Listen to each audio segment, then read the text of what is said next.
మేము సహకరిస్తాం, మీకు ఏం కావాలో చెప్పండి, లెట్స్ గెట్ స్టార్టెడ్ అని ఇమీడియట్గా. సో మాకు కావాల్సిన హెల్ప్ ఏంటంటే మీ ద్వారా ఈ మెసేజ్ వెళ్ళాలి, మీ దగ్గర ఉన్న data. It's not just students data. Students వెళ్ళి డేటా కలెక్ట్ చేస్తారు, ఎస్, బట్ మీ దగ్గర ఉండే డేటా, మీ ఆడియన్స్ దగ్గర ఉండే డేటా, అది కాంట్రిబ్యూట్ వాలంటరీగా కాంట్రిబ్యూట్ చేస్తే మనమందరం ఒక డేటా సెట్ని బిల్డ్ చేసి ఆ డేటా సెట్ని ఓపెన్ సోర్స్లో రిలీజ్ చేసి ఇదంతా ఎందుకు చేస్తున్నాం? స్వేచ్ఛ వల్ల అడ్వాంటేజ్ ఏంటి?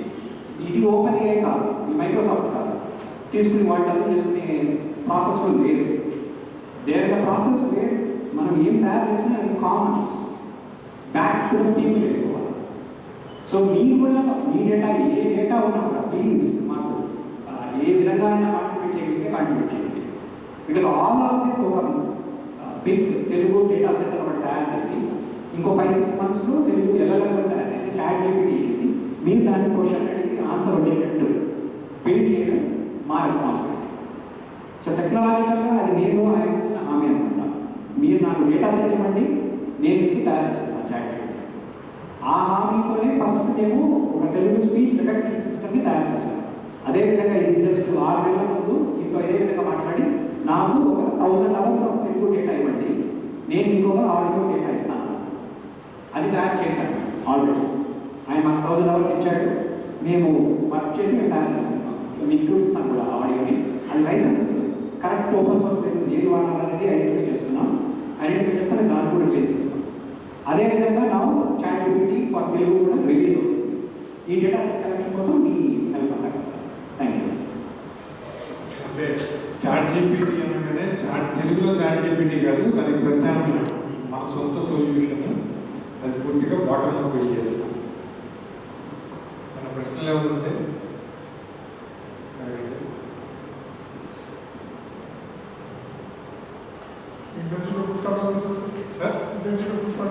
ఇంటర్న్షిప్ 4 రోజులు అయిందండి స్టార్ట్ అయ్యి. ఫస్ట్ బ్యాచ్ స్టార్ట్ అయింది 10,000 మందితోటి, తర్వాత రెండో బ్యాచ్ 30,000 మంది, మూడో బ్యాచ్ 60,000 మందితోటి స్టార్ట్ అవుతాయి.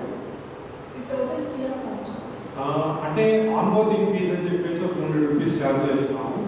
ఇది యాక్చువల్గా దిస్ ఈజ్ నథింగ్. ఇంటర్న్షిప్స్కి మామూలుగా ఈ క్వాలిటీ ఇంటర్న్షిప్స్కి అయితే కనుక మీకు మార్కెట్లో బయట ఎక్కడ చూసుకున్నా కానీ తక్కువ 70,000 నుంచి లక్షల దాకా ఛార్జ్ చేస్తారు. This we are doing it voluntarily.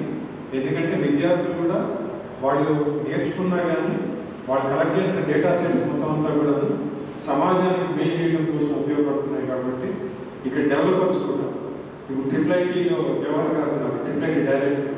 ఆయనే వారంలో 1 గంట కొంతమంది రీసెర్చ్ కాన్ఫరెన్స్లో వచ్చి కూర్చుని టెక్నాలజీ పాయింట్ ఆఫ్ వ్యూలో సహకరిస్తానని చెప్పేసి చెప్తున్నారు. ఓజోన్ సిటీఓ సార్, అట్లాంటి మెటా అంటే ఫేస్బుక్, దాంతోపాటు అనేక కంపెనీల్లో మన ఇండియన్ ఐటీ నిపుణులు వాలంటరీగా వచ్చి పనిచేస్తున్నాం టెక్నాలజికల్గా. అందుకని ఇది ఒక సామూహిక కార్యక్రమం.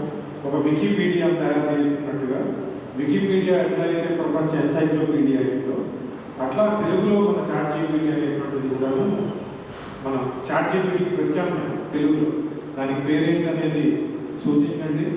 పత్రికా విలేకరులు పేరు దగ్గర నుంచి మంచి పేరు కూడా వస్తే ఖచ్చితంగా ఓపెన్గా పేరు పెట్టుకుంటాను దానికి. అందుకని కాలేజెస్ సపోర్ట్ చేస్తే దాదాపు 300 కాలేజీలు తెలుగు రాష్ట్రాల్లో అఫీషియల్గా ఆన్బోర్డ్ అయ్యాయి.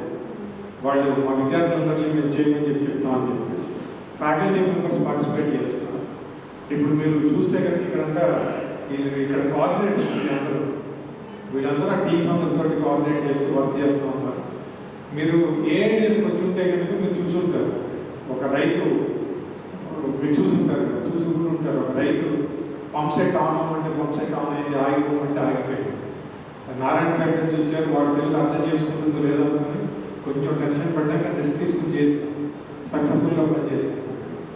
అందుకని ఇది సొల్యూషన్ని సోషల్ పర్పస్ కోసం తయారు చేస్తాం. ఇంకొక విషయం చైతన్య గారు ప్రస్తావించారు, అందుకనే కొంచెం వివరాలు చెప్తాం. ఒకసారి మీరు రికార్డుల్లోకి వెళ్ళి కనుక చూస్తే కనుక 2005 ఫిబ్రవరి 11వ స్వేచ్ఛ తెలుగులో రిలీజ్ చేశారు. తెలుగు కంప్యూటర్ ఆపరేటింగ్ సిస్టమ్ అనేది అది పూర్తిగా చేసినటువంటి ఆపరేటింగ్ సిస్టమ్ కాదు, ఒక చిన్న ప్రూఫ్ ఆఫ్ కాన్సెప్ట్. తెలుగులో చేయొచ్చు, యూజర్ ఇంటర్ఫేస్ మొత్తం అంతా. ఎందుకంటే మనం ఎంత ఇంగ్లీష్లో మాట్లాడినా ఏం చేసినా కానీ మన మాతృభాషలో ఆలోచిస్తూ ఉంటాం. నేను నా ఇంగ్లీష్ తెలుగు ఇంగ్లీష్, చైతన్య గారిది చిత్తూరు జిల్లా ఇంగ్లీష్ అయితే నాది సంకరం. నాన్న సెంట్రల్ గవర్నమెంట్ ఎంప్లాయీ, తిరుగుతూ ఉన్నారు కాబట్టి 4 రకాల తెలుగు ప్రభావం ఉంటున్నారు. సో అట్లా ఒక్కొక్కళ్ళకి ఈ హిందీ ఇంగ్లీషు, గోదావరి జిల్లా ఇంగ్లీష్, ఒక్కొక్కటి ఒక్కొక్క రకమైన ఇంగ్లీష్ మన నోటి బట్టి నుంచి వస్తాం.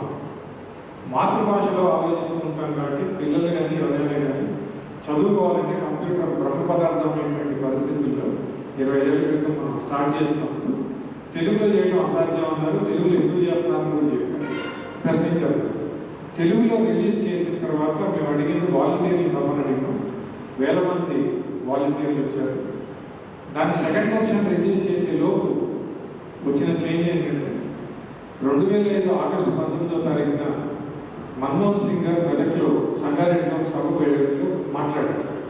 ఆ సభలో మైక్రోసాఫ్ట్ ఇండియా వాళ్ళు వచ్చి మేము తెలుగులో ఆపరేటింగ్ సిస్టమ్ రిలీజ్ చేస్తున్నామని చెప్పి అనౌన్స్ కూడా చేశారు. ప్రముఖ దినపత్రికలు అన్నింటిలో పతాక శీర్షికలు వచ్చింది. మేము సవాల్ స్వీకరిస్తున్నాం, మీరు చేయండి చూస్తామని చెప్పి. ఈ రోజుకి తెలుగులో ఆపరేటింగ్ సిస్టమ్ వచ్చిందా? చూసారా మీరు ఎప్పుడన్నా? మైక్రోసాఫ్ట్ ఆపరేటింగ్ సిస్టమ్ అంత తెలుగులో రాలేదు. కానీ స్వేచ్ఛ 100% పూర్తి చేసింది తెలుగులో. ఇప్పుడు మీరు అందరూ తెలుగులో కంపోజ్ చేస్తున్నారు మొబైల్ ఫోన్స్. ఇవన్నీ 2005లో రిలీజ్ చేసిన ఫ్రీ సాఫ్ట్వేర్. వీటన్నిటి రకాల స్వేచ్ఛ గురించి ఇది సొసైటల్ యాంగిల్ నుంచి రిలీజ్ చేసినటువంటి అంశం. వాళ్ళు ఎందుకని చేయరు అంటే కనుక కలోనియలిస్ట్ మైండ్ సెట్ని కంటిన్యూ చేయాలంటే కనుక, వలసవాద మైండ్ సెట్ని కంటిన్యూ చేయాలంటే కనుక ఆ భాష ఆధిపత్యం కొనసాగాలి.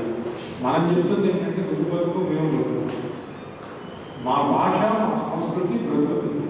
నేను నా భాషలో మాట్లాడతాను, నీ ఇంగ్లీష్లో నీకు అర్థమవుతుంది. కాలిఫోర్నియా ఇంగ్లీష్ తీసుకొచ్చేస్తే టెక్సస్ వాడికి అర్థం కాదు. ఆ టెక్సస్ వాడి ఇంగ్లీష్ తీసుకొస్తే బ్రిటన్లో ఇంకొక రకమైన ఇంగ్లీష్ ఉంటుంది, స్కాటిష్ ఇంగ్లీష్ ఇంకో రకం ఉంటుంది.